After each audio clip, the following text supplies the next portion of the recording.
Nagpaalala sa publiko ang Department of Health sa gitna ng kaliwat ka ng handaan. Huwag pa rin daw dapat kalimutan ang lagay ng kalusugan. Hindi naman daw masamang magsaya sa mga salo-salo basta tiyaking masustansya at balanse pa rin ang kinakain at nag-eehersisyo ngayong bakasyon. Balita hatid ni Cara David. Tradisyon na sa maraming tahanan ang maghanda ng lechon at hamon tuwing Noche Buena. Isa rin ito sa mga araw na pinakamataas ang bentahan ng lechon sa Maynila.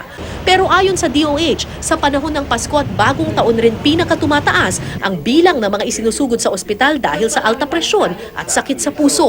Yung consultations tumataas. Pag bagong taon? Right after New Year. Kasi parang nagiging dahilan kasi ang Pasko para kainin yung mga ipinagbabawal eh.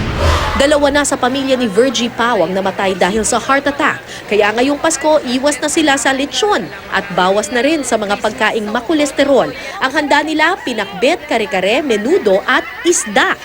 Ang father ko namatay sa atake. Ang kapatid ko, 40 lang, namatay na sa atake. Kaya nga, pero wala na muna ang lechon. Kasi sobra naman yun eh. Diba? Tama na yan. Sa Dapitan Public Market naman, hindi baboy ang pinipilahan kundi isang tindahan ng sushi at sashimi.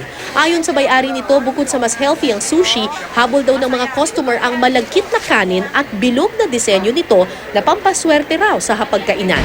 Bukod sa healthy, masarap pa, di ba? Tapos, para special, di ba?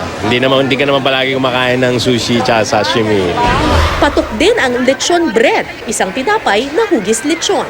Kasi ma'am, masama ma'am yung makolesterol, nakaka-high blood. Eto ma'am, pwede natin kainin talaga. Tinapay, walang kolesterol. At nagpiprito kami ma'am, walang mantika. Ayon sa DOH, hindi naman daw bawal kumain ng lechon. Pero dapat hinay-hinay lang para di mabigla ang katawan.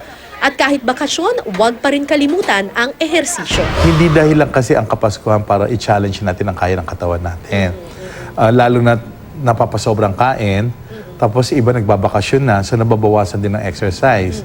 Cara David, GMA News.